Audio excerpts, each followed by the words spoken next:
The public debt is it's literally a mathematical impossibility. They cannot pay it off. It's impossible. If they did, the money would disappear. And then after all the money disappears, like, because the money is backed by the debt. So you pay off the debt, the money disappears. But because of the interest, as soon as you pay back some amount of the debt, now you don't have any money left because you just made the money disappear and you still owe the debt. It's a mathematical impossibility. So I say take everything you can from the government, legally, of course, right? Anytime they're doing stimulus checks, a lot of people are like, oh no, stimulus checks are bad because inflation. It's like, look, they're going to print the money anyway. Get as much as you can. As soon as you get that money, swap it out for crypto, gold, silver, whatever you can. Buy hard assets, buy property. Just loot the treasury, because the reality is so you're the money that they're inflating. We're not going to stop this, right? Like, there's no way we can actually stop them. Yeah. So I see it's like, no matter what, they're going to have control over it. It's like, okay, so let's say Trump and Elon, yeah, they're great guys. They're going to pay down the debt a little bit. They're going to stop inflating. Okay, they only have 4 more years, and then what? Someone just like Biden's going to get back in there, and it's going to flip. See, the economy's not so bad. We can afford a Democrat now, and then it's going to be like, turn on the printing presses again. Yeah, because they still have that power. Yeah, and that's actually was going to get Doge. I mean, how do you feel about this whole Doge initiative? Are you bearish, bullish, or just don't care? Or how do you feel about Doge? It's interesting. I mean, there's so many aspects to it. Like, I mean, one, it's great that they're like stopping the corruption, and like, these people are, okay, so I'm just saying, like, loot the treasury, right? We should take all the money. But here's the thing. When they take from us and then they give it to these programs, these wasteful programs, it's going in the pockets of the elites, the connected, the politicians, all these people, right?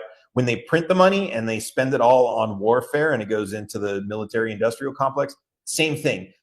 When they inflate, it's wealth distribution. They're taking it out of our accounts. Our numbers don't go down, but the buying power does, and it goes into their pockets, right? It's all the same thing. Now, when we say, hey, stop spending the money on them, then we stop that, right? We stop the distribution from going in their direction. And whenever we take out of the treasury, whether it's a stimulus or a tax cut or anything else, that's power back to the people. Now, of course, like, if we're still basing our lives on this fiat monetary system, then it's like, yeah, we're our house is, we don't have a foundation under our house, basically, right? We're using this fake money. Mm-hmm. But so there's that side of it, right?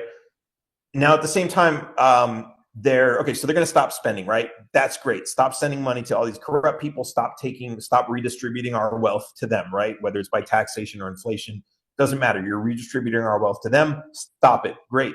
But here's the thing. You look at, like, USAID, I think, had a total budget of $60 billion. And it's like, that works out to about 1.5% of the federal budget. So, like, they shut down USAID, which is great because it was all nonsense, right? Like, okay, but that's 1.5%. You want to do some real damage? The military budget is like $900 billion a year, right? That's like, I want to say 20% of the federal budget, something like that. Like, if you want some big numbers, you're going to have to cut some big programs, right? And is Doge going to make his? I heard Doge made it into the Pentagon recently, so like maybe we'll see something there. Maybe they'll stop paying $50,000 for a screw, right? But who knows? Because that's the kind of thing they do. I mean, the Pentagon's been audited before, and they're like, oh, there's $20 trillion missing. We don't know where it is. Well, why are we giving you $20 trillion if you can't account for it, right? So hopefully that's going to stop, and that'll be a bigger percent. But then that's still only 20%, and that's one of the biggest items. So the next thing up from there is Medicare, Social Security, and those, right? And even the Republicans don't want to touch that. So it's, how far is that going to go? And, are they going to say, like, okay, look, we get it. You people can stop opting out. Great. And, they say, I know, like, I'm bad libertarian because I'm like, just print the money. I don't care anymore, right? But it's like, it's because here's the thing, right? Like, we need to get off of the system where everything we're doing is based in dollars, right? Because we're basing it on, like, it's like I said, like, your house is not built on a foundation. It's built on this fake paper money.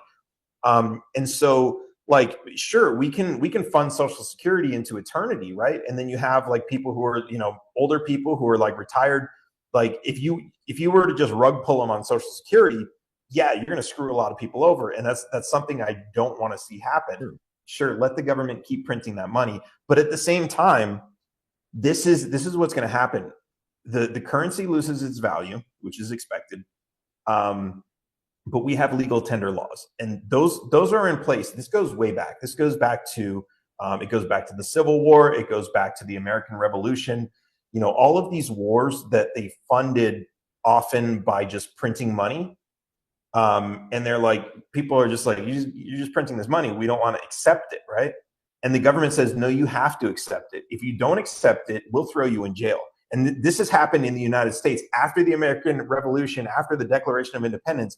People have been threatened to be thrown in jail if they refuse to accept dollars, because it's like we know it's worthless, right? But you have to accept it. And if we were to get rid of those laws first and foremost, then people would be able to maintain their wealth, and they'd be able to use other currencies and everything else, and they'd be able to start basing their doing transactions in how many satoshis or how many ounces of gold or grams, instead of having to base it on the fiat dollar, right? And so when you do this, it's like it's a total shift off of this dollar, and now the money is back in our hands, and we're capable of building an actual foundation that we can have our lives on. So, like, one more thing I want to say about this is, we all know just a couple years ago, right? COVID came around. Everyone's like, oh, you can't go to work, which means a lot of people weren't getting paid, which means a lot of people couldn't pay their rent. And it's like, the United States is one of the worst countries when it comes to property ownership, and personal debt. And so here's the thing, like, if you were to go to, and I know this from living in Mexico, I see people in the poverty line, right? They don't have a whole lot, right? But they have a roof over their head. Right. And if they don't get to work, that roof doesn't go anywhere, right? Because most of them aren't paying rent. Now, the World Health Organization or one of these like world banks or something, right? They'll say, oh, they live in poverty. Their definition of poverty is that the floors in their houses are just concrete or dirt, and they're not tile or vinyl flooring or anything, right? Just concrete. That's poverty. And it's like, okay, but they own it. They don't have a mortgage. They don't have rent. Yeah. And it's like, so when COVID comes around and they're like, I can't work. Okay, yeah, that sucks. But at least you don't have to worry about getting evicted, right? And so many people, they have chickens in their yard. They have one of my neighbors had a turkey in their yard, a couple turkeys. Like, people just like, that's just kind of out there. So it's like, worst case scenario, there's food, right? The farms aren't too far away. Whereas you look at the big major U.S. cities, and it's like, man, people don't even know what their food comes from, right? What does a banana tree look like? Yep. I don't know. So it's pretty wild. But that's kind of a different way to look at our lives. But it's like, we've completely lost track of what that foundation looks like, and if we can't stand on solid ground, we don't stand a chance. So we need to kind of bring that back.